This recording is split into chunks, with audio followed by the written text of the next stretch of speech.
You are my biggest failure. That was how my father started his retirement speech. He didn't say it in private. He said it into a microphone, standing on a stage at the Ritz-Carlton, broadcasting to 300 shareholders and a global live stream. He smiled, a shark in a $3,000 tuxedo, and delivered the killing blow. Tonight, I leave my entire $150 million empire to the only child who matters. My son, Brandon. As for you, Abigail, you are fired. You are disowned. You are erased. Security, remove her. My brother Brandon smirked, preening like a peacock as he grabbed the keys to the kingdom. The crowd didn't gasp. They laughed. They watched the guards step toward me, waiting for the tears, waiting for the begging. But I didn't beg. I didn't even blink. I just checked my watch. 8:02. Right on schedule. If your own father tried to erase you for a laugh, would you walk away? Or would you burn the building down? Tell me in the comments. I walked toward the microphone. The two security guards hesitated, looking at Charles for confirmation. My father gave a dismissive wave of his hand, his smirk widening. He wanted this. He wanted the audience to hear my voice crack. He wanted the shareholders to see the emotional daughter beg for a second chance. He wanted a show, so I gave him one. I took the mic from the stand. The metal was cool against my palm. I didn't look at the crowd. I looked directly at Charles. Thank you, I said. My voice didn't tremble. It echoed through the ballroom, clear and sharp as cut glass. Charles blinked. The smirk faltered for a fraction of a second. This wasn't the script. Thank you for firing me publicly, I continued, my tone conversational, like we were discussing a merger over lunch. Because under federal law, a retaliatory termination in front of witnesses immediately triggers the protections of the Whistleblower Act. I don't need a severance package, Dad. You just gave me immunity. A murmur rippled through the front row. The lawyers in the room sat up straighter. They knew what that meant. Charles's eyes narrowed. He took a step toward me, but I was already moving. I reached into my blazer pocket and pulled out the red envelope. It wasn't a prop. It was the only thing I had brought with me tonight. I didn't fumble with the seal. I ripped it open in one clean motion and pulled out a single heavy document. Project this, please, I said to the tech team in the back. I held the document up to the camera lens, broadcasting to the giant screen behind me. The image flickered, then sharpened into focus. It was a transfer of control agreement. The signatures at the bottom were magnified to 10 feet tall. Charles Parker. Brandon Parker. Dated today. Time stamped 1 minute ago. Ladies and gentlemen, I announced, turning to the confused crowd. This document confirms that as of 8 o'clock, Charles has transferred 100% of his assets, his CEO title, and full legal liability for the Parker Corporation, to my brother, Brandon. I turned to Brandon. He was clutching the crystal trophy Charles had just given him, looking between me and the screen with the dull confusion of a man who has never read a contract in his life. Congratulations, little brother, I said, and for the first time, I let a genuine smile touch my lips. You wanted the crown? You have it. The jets, the mansions, the accounts. It is all legally, irrevocably yours. The room erupted in applause. They thought this was a concession speech. They thought I was bowing out with grace, handing the torch to the golden heir. They clapped for the unity of the Parker family. But Charles wasn't clapping. He was staring at the screen, and the blood was draining from his face. He knew me. He knew I didn't give gifts. I gave verdicts. I leaned into the mic for the final word. I'm not losing this company, Dad. I'm giving it away. Charles's laughter was a bark, sharp and violent. It echoed through the silenced ballroom, jarring against the polite society backdrop. She forged it, he roared, pointing a trembling finger at the screen. That document is a fake. She stole that laptop. She is committing corporate espionage right now. He didn't wait for the crowd to decide who to believe. He signaled the men standing by the emergency exits. These weren't hotel staff. They were private contractors. Big men in dark suits who moved with the predatory speed of people paid to hurt others. 3 of them rushed the stage. I didn't have time to run. One of them grabbed my arm, his grip bruisingly tight, twisting it behind my back until I gasped. Another slapped the microphone from my hand. It hit the floor with a screech of feedback that made the shareholders cover their ears. Lock the doors, Charles screamed, his voice cracking. Nobody leaves. This woman is mentally unstable and dangerous. Call the police commissioner. Tell him I want her in a cell tonight. The heavy double doors at the back of the ballroom slammed shut with a definitive thud. The click of the magnetic locks engaging was audible even over the rising panic of the crowd. Please remain calm, Charles said, smoothing his jacket, trying to regain control of the narrative. My daughter has a history of episodes. We are handling this internally. I looked out at the sea of faces. 300 of the city's most powerful people, and not one of them moved to help me. They watched with morbid fascination, like drivers slowing down to stare at a car wreck. My mother, Susan, was dabbing at her eyes with a napkin, accepting comfort from her friends, playing the role of the grieving mother to perfection. My laptop was still connected to the projector. The guard who had twisted my arm saw it. He raised his boot and stomped down hard. Plastic crunched. The screen behind me flickered and went black. There, Charles sneered, stepping into my personal space. No more lies. My arm throbbed. The guard's grip was cutting off my circulation. I was trapped, disarmed, and surrounded by people who believed I was crazy. But Charles had made one critical mistake. He thought destroying the laptop destroyed the evidence. He didn't know the files weren't on the hard drive. They were already in the cloud, and he had just locked himself in a room with the only person who knew the combination to the safe. The guard's thumb dug into the soft tissue of my arm, grinding against the bone. The pain was sharp, immediate, and grounding. But it wasn't what hurt the most.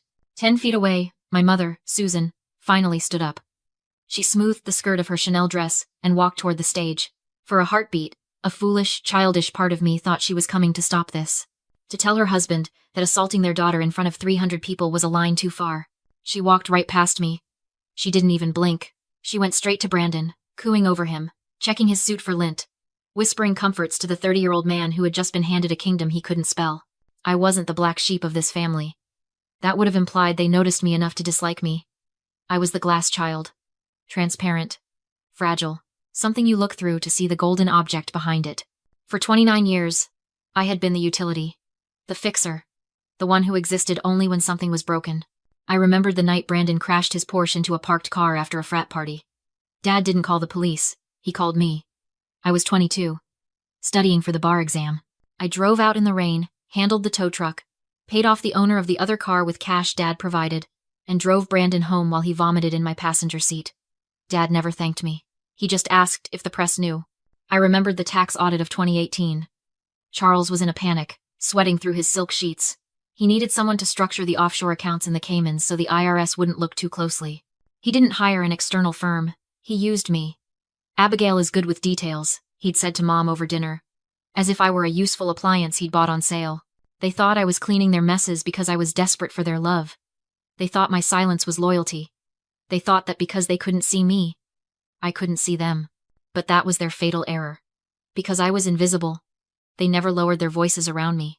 They discussed the bribes, the shell companies, and the falsified earnings reports while I was in the room, pouring their wine and organizing their files. They treated me like furniture, forgetting that furniture has no allegiance. I looked at my mother, fawning over the son who had never worked a day in his life. The sadness that used to choke me, the desperate need to be seen evaporated. It was replaced by a cold, hard clarity. I wasn't the victim here. I was the witness. And I had been taking notes for a very, very long time.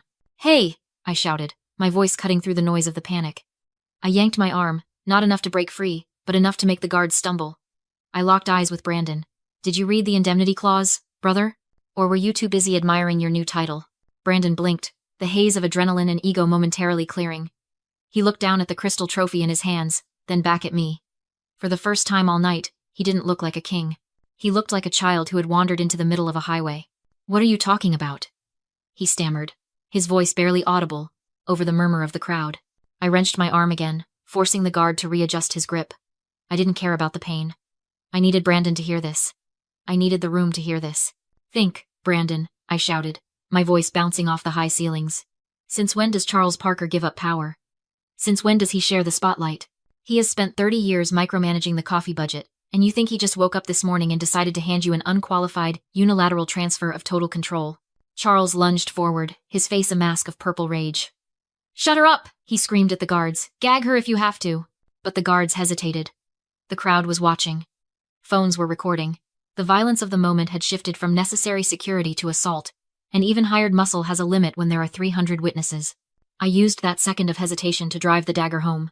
"He didn't give you a promotion, Brandon. He gave you a glass cliff." I turned to the audience, locking eyes with the CFO in the third row. He looked pale. He knew.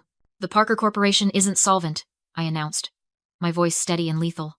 "We aren't sitting on $150 million in assets. We are drowning in $200 million in debt. The quarterly earnings report is due tomorrow morning.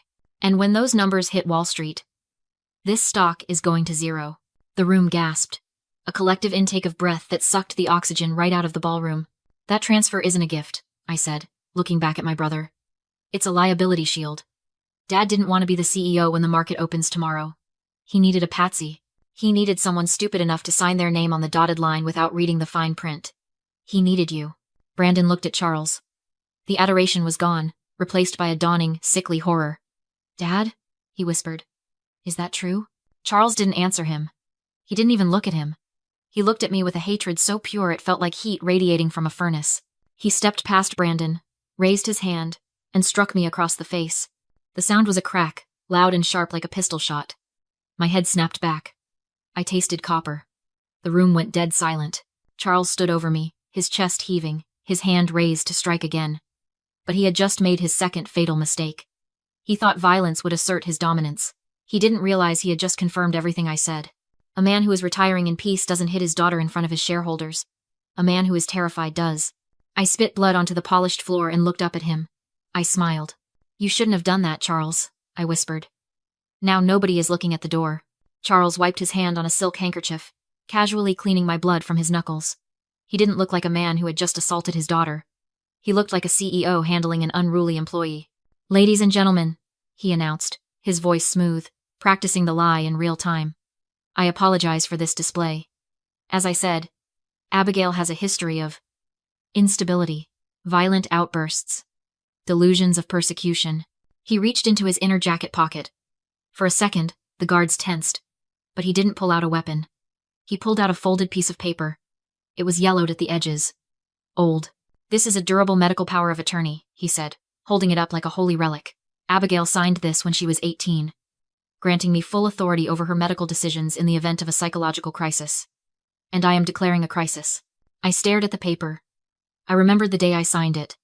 I was a freshman in college, terrified, sitting in his study, while he lectured me about family loyalty and protecting the Parker name. He told me it was standard procedure for the trust. He told me if I didn't sign, I couldn't go to law school. I signed it then because I was a child who thought love was something you could earn with obedience. I signed it because I was weak. But Charles forgot one thing.